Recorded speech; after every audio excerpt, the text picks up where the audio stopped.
Khulna medical college হাসপাতালে ৬টি ambulance, এর মধ্যে 2টি গ্যারেজ বন্দি, অথচ মেরামত জ্বালানি খরচের বিল ঠিক উঠছে।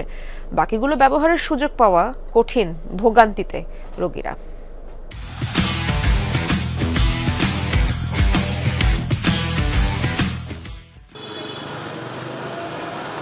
নগরীর নূরনগর এলাকার একটি গ্যারেজ। গেল জুলাই থেকে মেরামত চলছে খুলনা মেডিকেল কলেজ হাসপাতালের এই অ্যাম্বুলেন্সটি, নম্বর 1877। কাজ শেষ না হলেও আগেই তুলে নেওয়া হয়েছে 3 লাখ টাকা বিলের পুরোটাই। বিল করে নিয়ে গেছে। আর এইভাবে প্রচলিত এইভাবেই হয়, কারণ ওই যখন বছর শেষ হয় দেখা গেল যে কাভারেজ দিতে পারে না, হয়তো ওই বিল আগে করে নিয়ে যায়, করে নিয়ে পরে হয়তো কাজ করায়। হাসপাতালের গ্যারেজে থাকা আরেকটি অ্যাম্বুলেন্স দীর্ঘদিন ধরেই অব্যবহৃত। এটির নম্বর 2506, অথচ গাড়ির জ্বালানি খরচের বিল উঠেছে ঠিকই। হাসপাতালের বাকি 4টি অ্যাম্বুলেন্স সচল থাকলেও সেবা পাওয়া কঠিন।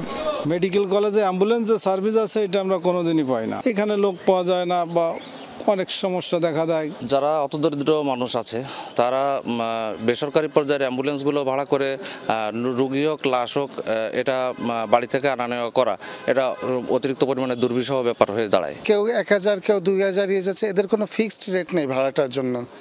যে যেভাবে পাচ্ছে সেইভাবে নেওয়ার চেষ্টা করছে। আমরা বেসরকারি অ্যাম্বুলেন্স আছে বলেই রোগীরা সেবা পায়, কোনো সরকারি হসপিটালে অ্যাম্বুলেন্স সেইভাবে নেই বলে সেবা পায় না।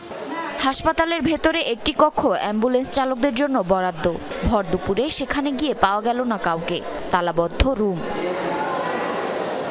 বিষয়টি জানতে পরিচালকের কক্ষে যমুনা টেলিভিশন। তিনি তলব করলেন চালকদের। যেহেতু সরকারি কাজে যাবে, ওই গাড়িটা অচল হয়ে গেছে। আর মেরামতের জন্য ঢাকাতে কথা বলছে, যশোরে কথা বলছে, স্যার কোনো জায়গায় ইঞ্জিনের এত পরিমাণ রেট, তো আমাদের যে বরাদ্দ না থাকায় উনি কাজগুলো করতে পারছিলেন না।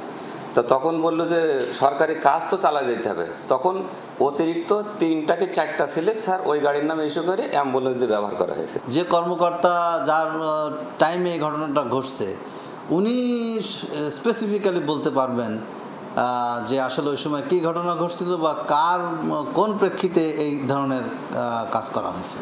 বিভাগের 10 জেলা ছাড়াও আশেপাশের জেলার রোগীরাও সেবা নিতে আসেন খুলনা মেডিকেলে। জারিন অর্নি, যমুনা নিউজ।